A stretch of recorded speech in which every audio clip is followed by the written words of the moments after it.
오늘 본문은 요한복음에서 영광의 책으로 불리는 시작 부분입니다.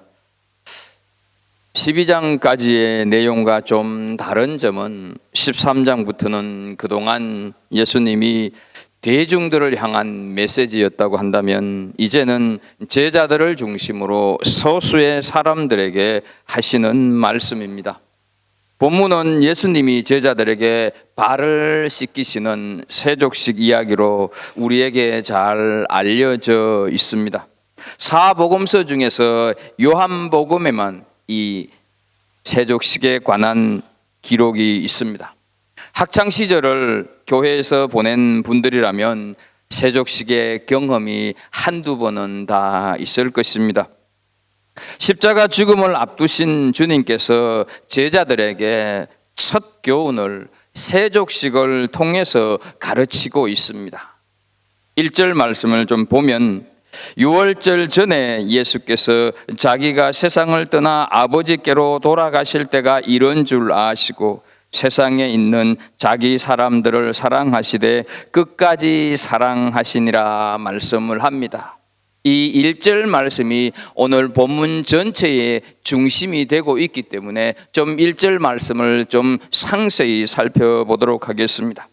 여기 1절에서 6월절은 우리가 익히 아는 이스라엘 백성들이 자기 조상들이 노예살이에서 해방된 날을 기억하면서 하나님께 제사를 드리는 이스라엘 사람들에게 있어서는 가장 큰 절기가 바로 6월절입니다. 예수께서 자기가 세상을 떠나 아버지께로 돌아가실 때가 이런 줄 아시고 우리는 이 한 절에서 뭔가 암시가 되고 있구나 하는 것을 느낄 수가 있습니다. 다른 것이 아니라 죽음입니다. 어린 양으로 오신 예수 그리스도의 죽으심으로 인간에게 구원이 주어졌음을 암시하는 내용을 담아내고 있다 하는 것이죠. 그 유월절 전에 예수께서 세상을 떠나 이렇게 얘기를 합니다. 떠나 하는 이 떠나의 헬라어는 메타바이노 이렇게 부릅니다. 그런데 이 말은 떠나다는 말과 함께 여기에서 저기로 장소를 옮긴다 하는 의미도 있습니다. 우리는 요한복음 5장 24절 말씀을 통해서 좀 확인을 할 필요가 있습니다.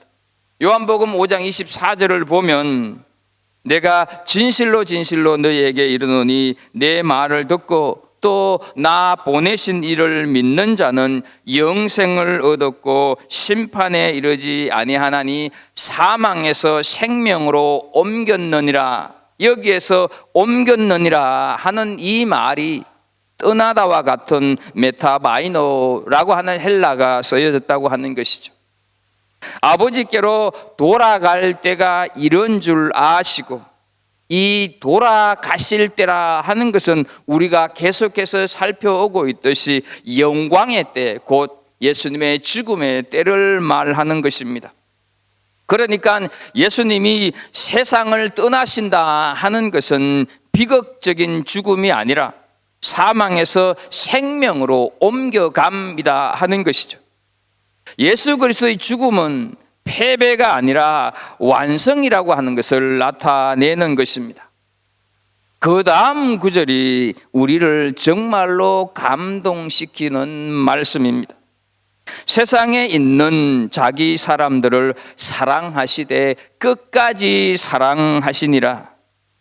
여기에서 말씀하는 사랑은 사랑의 질을 말하는 것입니다. 사랑의 퀄리티를 말한다 하는 것이죠. 끝까지라고 하는 헬라어에는 목적이라고 하는 뜻도 담겨져 있습니다. 다시 말해서 끝까지는 그 사랑이 계속 지속되었다고 하는 의미와 함께 예수님은 인간을 구원하려고 하는 그 목적이 이루어질 때까지 사랑하고 결코 그 인간을 떠나지 아니하고 결코 그 인간을 버리지 아니한다 하는 의미입니다. 예수님은 베드로를 정말로 사랑했습니다.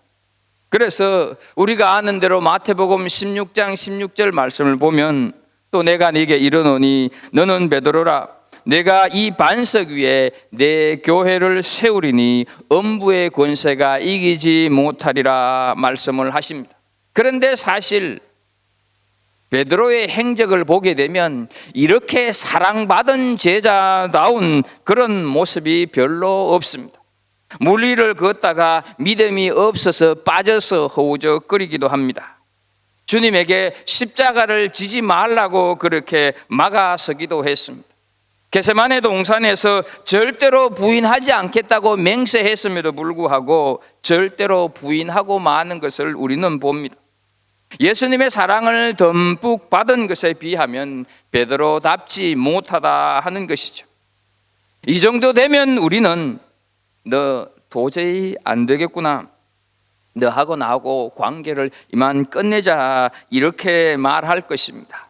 그런데 끝까지 사랑한다고 하는 말은 말썽 피우고 못되게 군다고 해서 너는 이제 끝이다 이런 식으로 내치시는 분이 아니라 끝까지 어디를 도망가더라도 어디에 숨더라도 무슨 짓을 하더라도 쫓아가서 다시 세우는 그 사랑을 말한다 하는 것이죠. 그런데 우리는 여기서 그 사랑의 대상이 누구일까 하는 데 초점을 둘 필요가 있습니다. 오늘 본문에 보게 되면 자기 사람들을 끝까지 사랑하겠다 말씀을 하시는 것이죠. 그렇다고 한다면 자기 사람들은 누구일까 하는 것이죠. 베드로를 비롯하여서 제자들만 자기 사람들 속에 포함이 될까? 결코 그렇지 않다 하는 것이죠. 우리 한 사람 한 사람이 자기 사람들 속에 포함이 된다 하는 것이죠.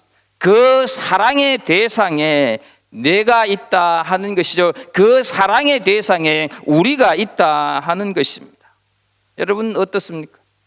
자기 사람들을 사랑하시되 끝까지 사랑하시니라. 정말로 완전한 사랑을 말씀하고 있습니다. 이 사랑이면 충분하지 않습니까? 그래서 오늘은 여기서 설교를 끝내겠습니다 라고 말하고 싶습니다. 주님은 택한 사람을 끝까지 사랑합니다. 그가 어떠하든지 끝까지 사랑으로 붙들고 계신다 하는 것이죠. 이것이 끝까지 사랑하시는 것입니다. 그래서 우리 한 사람 한 사람이 오늘 여기에 있다 하는 것이죠. 때때로 주님께서는 나를 잊으셨는가? 때때로 주님께서는 나를 버리셨는가? 라고 느껴지는 그런 인생의 순간도 맞이하는 것이 사실입니다. 그러나 기억하십시오. 주님은 택하신 사람을 끝까지 사랑하신다 하는 것이죠. 당신의 목적을 이루실 때까지 사랑하신다 하는 것입니다. 이것을 우리는 믿어야 하고 이것이 주님이 우리에게 보여주신 완전한 사랑이다 하는 것이죠. 그런데 2절을 보게 되면 예수님의 이 완전한 사랑의 장애물이 등장하고 있습니다. 2절을 보면 마귀가 벌써 시몬의 아들 가룟 유다의 마음에 예수를 팔려는 생각을 넣었더라 말씀을 하고 있습니다. 예수님은 마귀의 음모와 괴락에 이용당하는 유다를 통해서 십자가 고난의 길을 시작하고 주님께서는 죽으셔야 했다 하는 것이죠. 자기 사람들을 끝까지 사랑하시기 위해서 주님은 죽으셨다 하는 것이죠.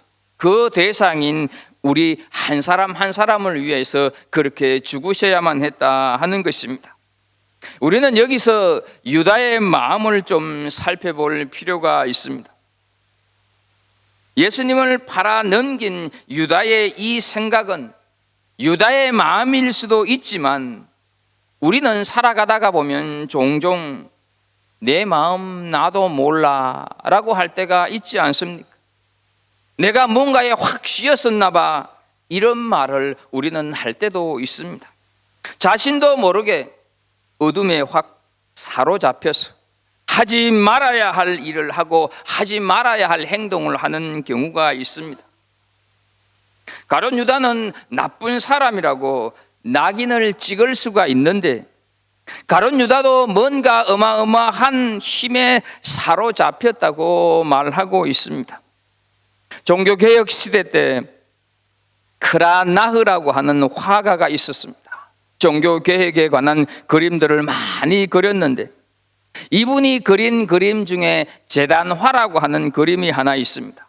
여기에는 최후의 만찬 장면이 있는데 가룟 유다를 아주 재미있게 그려내고 있는 것을 보게 됩니다. 여기 보면 이게 가룟 유다입니다. 발 하나가 지금 밖으로 나와 있고 요 돈주머니가 이렇게 보여지고 있습니다. 여러분 어떻습니까?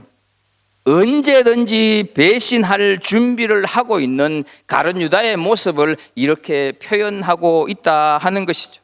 참 재미있는 표현이라고 생각이 됩니다.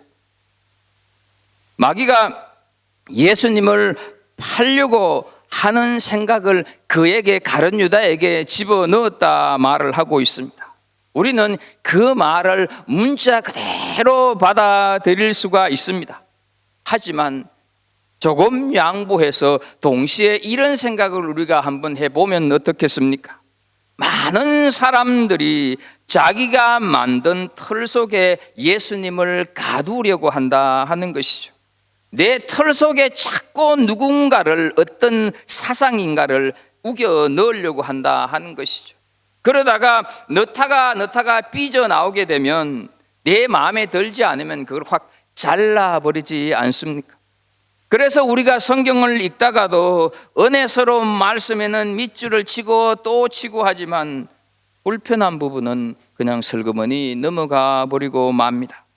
많은 사람들이 자기가 만든 틀 속에 자기보다 더 큰 분을 집어넣으려고 한다 하는 것이죠. 하나님에 대해서 다 아는 것처럼 말하는 사람이 있습니다. 성경이나 구원에 관해서는 전부 아는 것처럼 생각하는 사람이 있습니다. 그들은 대단히 위험한 사람들입니다.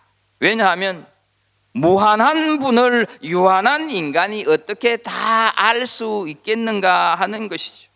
우리는 다만 그분이 보여주시고 우리는 다만 그분이 알려주시는 것만 보고 알 뿐이다 하는 것이죠. 넣어지지 않는 부분이 있을 때 내 생각의 틀에, 내 경험의 틀에, 내 사고의 틀에 넣어지지 않는 부분이 있을 때 우리는 그것을 신비하다 하는 것으로 남겨야 하고 그 신비함은 믿음을 통해서 해결해 가야 한다 하는 사실이죠. 그 신비를 믿음을 통해서 받아들여야 한다 하는 것이죠. 그래서 믿음이라고 하는 것은 알의 차원이 아니다 하는 것입니다. 신앙은 신비를 포함하는 것입니다. 그런데 가룟 유다의 실패는 예수가 구세주가 되기 위해서는 로마와 싸워야 하는데 무기력하게 패배의 길로 가는 것처럼 보이는 겁니다. 예수님께서는 항상 가난한 자들의 편에 서 있는 것은 알겠는데 그렇다고 한다면 그들을 조직화해서 혁명을 꿈꾸야 하는데 그게 정치적인 메시아인데 주님은 그런 길을 부정하십니다. 결국 가룟 유다는 자기의 틀 속에 들어오지 않자 이분은 털렸다. 내가 모실 주군이 아니다. 이렇게 생각을 한 것이죠. 자신의 틀에 어긋난 예수를 버려버렸다 하는 것이죠. 그 마음을 마귀가 가룟 유다의 마음에 예수를 팔려는 생각을 넣었다. 이렇게 표현을 하고 있는 것입니다. 사랑하는 우리 성도 여러분, 신앙생활은 내 경험 안에 예수님을 담는 것이 아닙니다. 신앙생활은 내 인생 철학에 성경 말씀을 갖다 붙이는 것이 아닙니다. 신앙생활은 내 경험, 내 철학보다 예수님을 앞세우는 거다 하는 것을 기억하십시오.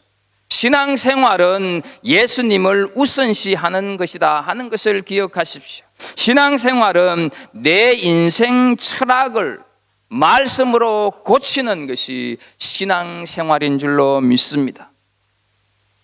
이제 3절을 좀 보겠습니다. 저녁 먹는 중 예수는 아버지께서 모든 것을 자기 손에 맡기신 것과 또 자기가 하나님께로부터 오셨다가 하나님께로 돌아가실 것을 아시고, 우리는 여기서 이 아시고라고 하는 단어를 주목해야 합니다. 주님께서는 아무것도 모른 채 그냥 가룟 유다가 팔아넘기니까 팔아넘김을 당하는 그런 분이 아니다 하는 것이죠. 유다의 생각을 다 아시면서 바라보시면서 직면하시는 분이다 하는 것이죠. 이것은 단순히 안다는 사실이 아니라 피할 수가 충분히 있음에도 불구하고 피하지 않는 거다 하는 것이죠. 하나님의 목적을 이루시기 위해서입니다. 어떤 일이 벌어지고 있는가를 주님은 다 알고 계셨습니다. 하나님께서 그에게 맡겨주신 일에 대한 분명한 자각을 가지고 계셨습니다. 내가 해야 할 일이 무엇인지 알고 있고, 예수님 자신은 자신의 운명은 보내신 분에게로 돌아가야 하는 거다 하는 것까지 다 알고 계셨다 하는 것이죠. 우리는 오늘 이 본문 속으로 좀 우리의 생각을 집어넣어서 상상을 좀 해볼 필요가 있습니다. 지금 모든 것이 주님께 위임되어 있다고 하는 것을 아시는 주님과 예수님을 팔아 넘기려고 하는 유다와 지금 마주하고 있다는 생각이 들지 않습니까? 그런데요, 이 요한복음을 기록한 요한은 같은 단어를 사용하고 있다고 하는 것을 좀 기억해야 합니다. 맡기다 하는 것을 헬라어로 디노미 이렇게 부르는데요, 예수를 팔아넘기다, 예수를 배신하다 하는 그 단어 역시 파라디노미라고 하는 단어를 사용해서 의도적으로 이 두 사람을 대조시키고 있다 하는 것이죠. 무사람들을 위해서 당신의 생명을 바치려고 하는 그리스도와 그런 그리스도를 받아들일 수가 없어서 배신하고 팔아넘기려고 하는 유다의 그 행위를 유사한 단어로 대조하고 있음을 우리는 보게 된다 하는 것이죠. 다 아시는 예수님께서 4절과 5절 말씀을 보면 저녁 잡수시던 자리에서 일어나 겉옷을 벗고 수건을 가져다가 허리에 두르시고 이에 대야에 물을 떠서 제자들의 발을 씻으시고 그 두르신 수건으로 닦기 시작하여 라고 말씀을 합니다. 요즘도 교회에서 세족식을 하는지는 모르겠습니다. 세족식은 스승이 제자들의 발을 씻어서 섬김의 본을 보였듯이 그렇게 섬김의 삶을 살자, 이것이 세족식의 의미의 전부라고 한다면 그것은 세족식의 의미의 절반밖에 모르는 것입니다. 이 세족식이 당시 사람들에게 어떻게 받아들여지고 있었는가를, 이해되어지고 있었는가를 우리가 안다면 그 뜻을 분명히 우리는 이해하고 알 수가 있게 될 것입니다. 민수기 19장 20절 말씀을 봅니다. 사람이 부정하고도 자신을 정결하게 하지 아니하면 여호와의 성소를 더럽힘이니 그러므로 회중 가운데서 끊어질 것이니라. 그는 정결하게 하는 물로 뿌림을 받지 아니하였은즉 부정하니라 말씀을 합니다. 사람이 부정함에도 자신을 정결하게 하지 아니하면 어디를 더럽히는 것이라고 오늘 이 민수기 19장 20절에서 말씀을 하고 있습니다. 여호와의 성소를 더럽히는 것이다 말을 하고 있습니다. 유대인들의 삶은 모든 초점이 성전 중심이었습니다. 그래서 성전을 출입하지 못하게 된다 하는 것은 그 사람이 살았어도 산 것이 아닌 죽은 것과 마찬가지였습니다. 유대인들이 성전을 출입할 수 있다고 하는 것은 특권 중에 특권이고 그들을 많이 가지고 있는 자부심이고 하나님 백성됨의 표지가 성전에 출입하는 거였습니다. 그런데 그 성전에 출입을 못하는 경우가 오늘 이 19장에서 뭐라고 얘기를 하고 있습니까? 부정할 때, 불결할 때 그 성소에 들어가지 못한다 하는 것이죠. 그래서 그들은 성전에 들어가기 전에 반드시 노떼아에 손발을 씻고 정결이라고 하는 예식을 한 다음에 들어갔다 하는 사실이죠. 한 곳 더 보겠습니다. 출애굽기 30장 19절 20절입니다. 아론과 그의 아들들이 그 두멍에서 수족을 씻되 그들이 회막에 들어갈 때 물로 씻어 죽기를 면할 것이요 제단에 가까이 가서 그 직분을 행하여 여호와 앞에 화제를 살을 때도 그리할지니라. 여러분, 여기에서 아론 그리고 그 아들들은 누구입니까? 제사장들 아닙니까? 그렇다고 한다면 이 제사장이 오늘날 누구냐 하는 것이죠. 바로 이 제사장은 오늘날 우리 한 사람 한 사람이 된다 하는 것이죠. 그래서 베드로 사도는 베드로전서 2장 9절에서 이렇게 말씀을 하고 있지 않습니까? 베드로전서 2장 9절을 보면 그러나 너희는 택하신 족속이요 왕 같은 제사장들이요. 우리로 하여금 다 왕 같은 제사장들이라고 말을 하고 있습니다. 그 제사장들이 그 두멍, 다시 말해서 노떼아에서 수족을 씻되 이렇게 말씀을 하고 있습니다. 다시 본문으로 돌아오도록 하겠습니다. 예수님께서 제자들에게 발을 씻어 주시는 장면은 구약에서 말하는 성전에 들어가기 위해서는 반드시 거쳐야 하는 정결의식이다 하는 것을 우리가 알게 됩니다. 이것이 당시 유대 사회의 각 가정의 통념, 유대인들의 보통적인 생각이었다 하는 것이죠. 누가복음 7장 44절을 통해서 그 통념의 생각을 한번 확인해 보도록 하겠습니다. 그 여자를 돌아보시며 시몬에게 이르시되 이 여자를 보느냐? 내가 네 집에 들어올 때 너는 내게 발 씻을 물도 주지 아니하였으되 이 여자는 눈물로 내 발을 적시고 그 머리털로 닦았으며. 예수님께서 시몬이라고 하는 사람의 집에 들어가셨는데 그 시몬에게 지금 얘기하고 있는 것을 읽어드렸습니다. 너는 나에게 발 씻을 물도 주지 않았다 이렇게 얘기를 하고 있는 것이죠. 여러분, 너 나에게 발 씻을 물도 주지 않았네 이렇게 예수님이 말씀하고 있는 것을 보면서 야, 예수님 뒤끝 장난 아니네. 뭐 그까지도 일로 성경에 기록될 등대로 이렇게 속내를 드러내시는가. 이렇게 끝나면 이 말씀은 전혀 이해를 못하는 얘기입니다. 여러분, 조금 전에 말씀을 드린 대로 구약의 정결의식이 당시 유대인의 각 가정에서는 외부인이나 가족들이 출타를 했다가 귀가할 때는 반드시 문 입구에 돌 항아리나 그릇에 담긴 물에 씻도록 주인은 제공해야 할 의무가 있었습니다. 그런데 시몬이 예수님이 자기 집에 왔음에도 불구하고 예수님이 발 씻을 물을 주지 않았다고 하는 것은 시몬이 예수님을 거절한다고 하는 표현입니다. 나는 당신을 환대하지 않는다 하는 것이죠. 그러니까 예수님이 그냥 뒤끝이 많아서 이렇게 얘기한 것이 아니라 이거는 심각한 표현이다 하는 것이죠.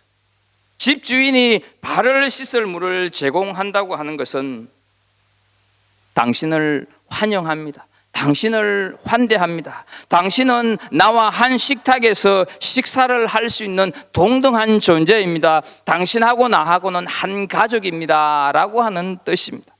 그런데 이 시몬이 예수님에게 발 씻을 물을 주지 않았다고 하는 것은 예수님을 환대하지 않는다는 것. 당신하고 나는 별개입니다. 나는 당신을 거절합니다. 이런 뜻이라는 거죠.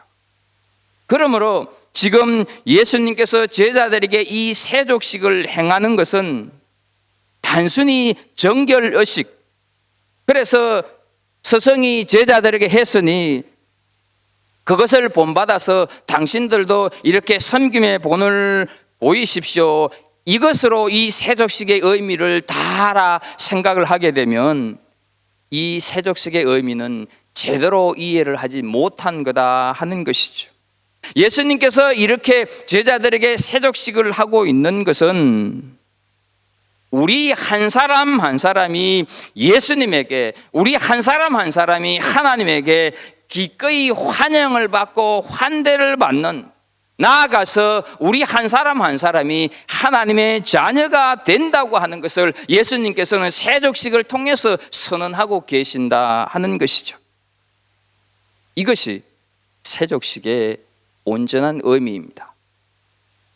사랑하는 우리 성도 여러분, 사람들이 나를 환영해 주지 않아도, 친구들이 나를 알아주지 않아도, 아무도 나를 찾아오지 않아도 외로워하거나 분이 여기거나 열등감에 빠지지 않기를 축복합니다. 우리 한 사람 한 사람은 예수님으로부터 충분히 환영받고 있는 존재다 하는 것이도, 나아가서 우리 한 사람 한 사람은 끝까지 사랑받는 존재이다 하는 것을 기억하십시오. 세족식의 두 번째 의미를 예수님의 모습에서 좀 찾아보도록 하겠습니다. 겉옷을 벗고 수건을 가져다가 허리에 두르시고 이렇게 묘사를 하고 있습니다. 여기 겉옷을 벗었다 할 때 이 벗다는 헬라어로 디테미라고 이렇게 말을 하는데요, 내려놓다 하는 뜻을 가지고 있습니다. 그런데 요한복음 10장 15절 말씀을 좀 보겠습니다. 아버지께서 나를 아시고 내가 아버지를 아는 것 같으니 나는 양을 위하여 목숨을 버리노라.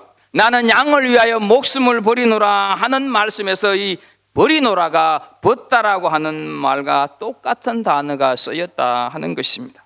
그러니까 예수님께서 세족식을 하려다가 보니까 겉옷이 너무 거추장스러워서 겉옷이 걸리적거려서 내려놓았다, 이런 의미가 아니라는 것입니다. 당신의 생명을, 우리를 끝까지 사랑하기 위하여서 내려놓으셨다, 포기하셨다, 버리셨다, 이렇게 말씀을 하고 있는 것입니다. 그래서 예수님께서 옷을 벗었다고 하는 그 행위는 구원을 위한 부속사적인 행위다 하는 것을 보여주고 있습니다. 세족식의 세 번째 의미는 기독교의 본질이 무엇인가 하는 것을 알게 합니다. 3절의 시작이 저녁 먹는 중, 4절의 시작이 역시 저녁 잡수시던, 이렇게 시작을 하고 있습니다. 여러분, 이 표현을요, 공간복음의 표현으로 말을 하자고 하면 최후의 만찬을 얘기하는 것입니다. 하지만 요한복음은 이 요한이 그 최후의 만찬을 세족식으로 다시 그려내고 있다 하는 것이죠. 예수님께서는 분명코 대야와 수건을 사용하십니다. 어떤 분이 이런 말을 했습니다. 기독교의 상징은 성찬기나 성잔이 아니라 수건과 대야이어야 한다라고 어떤 분이 얘기를 했습니다. 사복음서 중에 제일 나중에 쓰여졌다고 볼 수 있는 이 요한복음이 굳이 공간복음에서 말하고 있는 성찬에 관한 말씀을 하지 않고 발을 닦아주는 세족식을 말씀함으로써 기독교의 상징이 수건과 대야이음함을 드러내고 있다 하는 것이죠. 누군가의 더러워진 발을 닦아주는 것이 기독교의 본질적인 가치다 하는 것이죠. 주님이 제자들의 발을 씻기고 수건으로 닦는 것, 제자들의 발을 만진다고 하는 것이 그리 간단한 문제는 아닙니다. 그러나 이것이 기독교의 본질이다 하는 것이죠. 우리의 손이 누워서 꼼짝 못하는 누군가의 손을 잡아줄 때 그는 일어서게 되지 않겠습니까? 우리의 손이 슬픔에 잠겨 삶이 멈춰있는 누군가의 그 슬픔을 만지게 되면 그 슬픔이 달리는 기쁨이 되지 않겠습니까?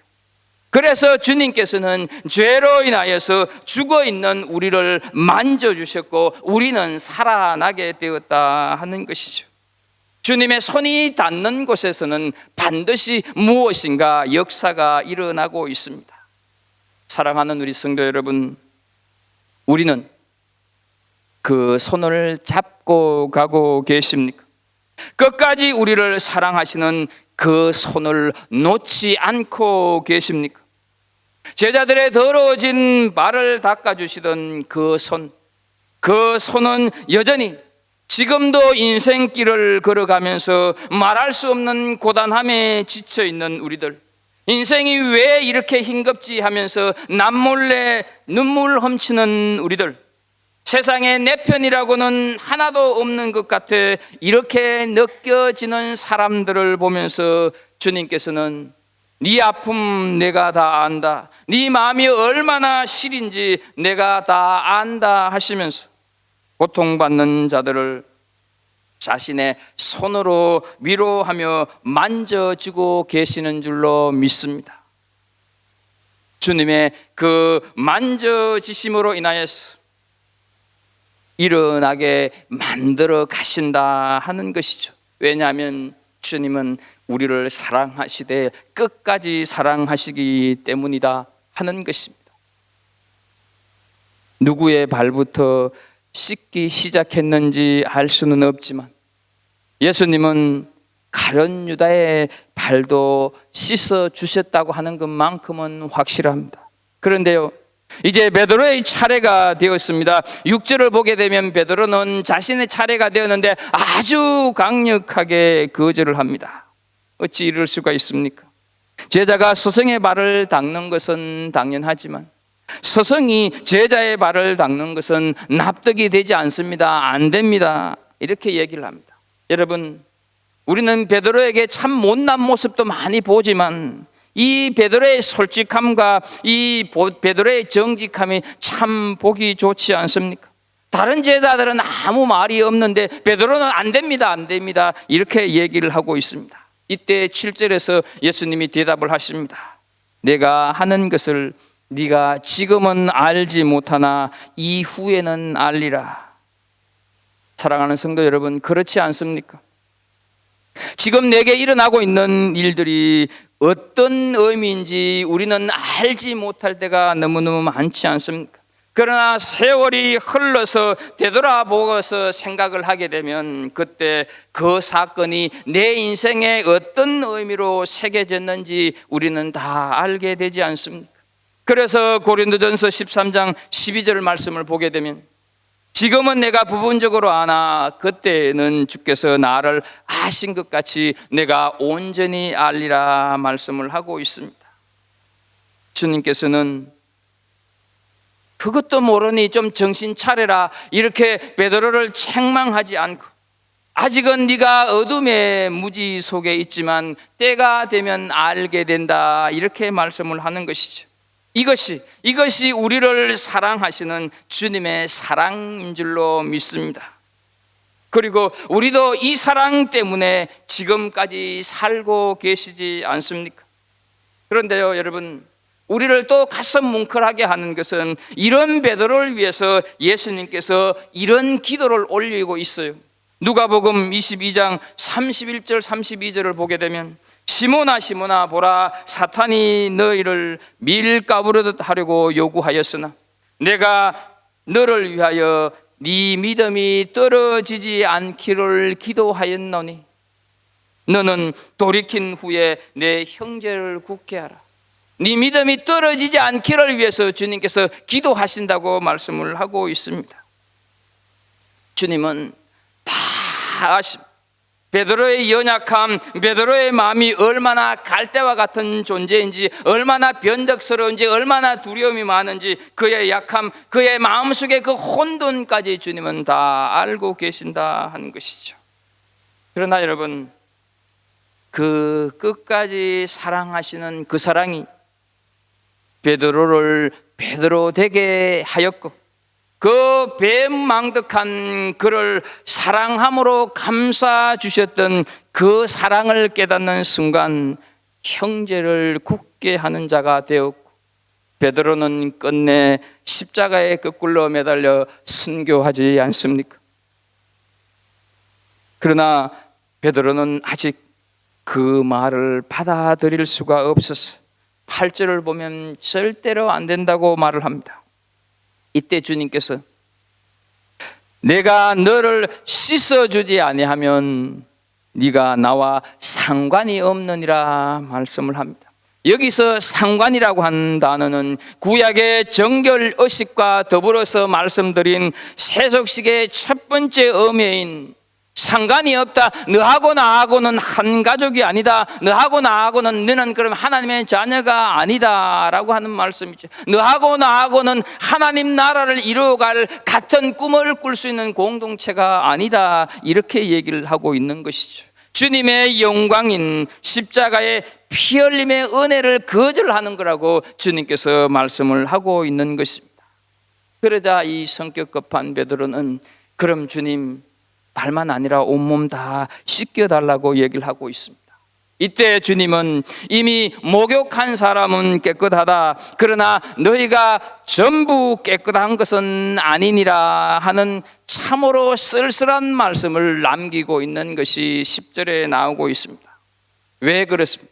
왜 이렇게 쓸쓸한 말씀을 주님이 하셔야 했을까? 11절을 보면 이는 자기를 팔 자가 누구인지 아심이라.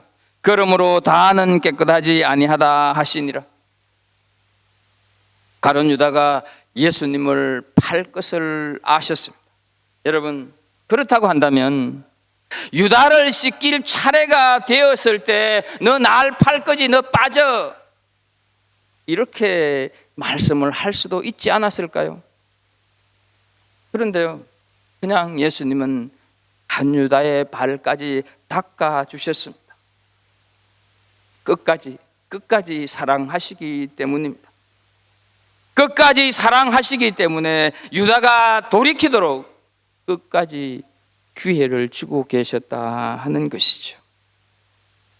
이 끝없는 사랑, 이 한없는 사랑을 받아본 사람은 내 인생이 왜 이렇게 무겁고 힘들고 고난해, 온갖 인생의 막막함이 사로잡는다 해도 그 사랑, 그 손길에 접속되었던 사람은 낭망하는 법이 없는 줄로 믿습니다. 종종 우리가 주님의 뜻대로 살지 못한다 할지라도 유다의 발조차 닦아주시는 그 끝까지 사랑하시는 주님의 손과 접촉이 되어질 때 우리는 절망과 두려움과 불안의 폭풍이 내 인생 속에 몰려온다 할지라도 다시 소망의 노래를 부를 수 있는 사람이 될 수 있을 것입니다. 세상에 있는 자기 사람들을 사랑하시되 끝까지 사랑하시니라, 이 말씀을 부여잡고 이번 한 주도 아름답게 그리고 힘차게 살아가는 은혜가 있기를 주의 이름으로 축복합니다. 하나님 아버지, 자기 사람들을 처음부터 끝까지 사랑하신 그 예수님의 모습을 떠올리면서 우리의 인생 사례가 힘들고 어려울 때마다 예수님의 그 사랑을 기억하고 그 사랑의 손길을 붙잡으면서 이 세상을 살아가는 우리 하나님의 사람들 다 되게 하여 주옵소서. 예수님의 이름으로 기도합나이다. 아멘.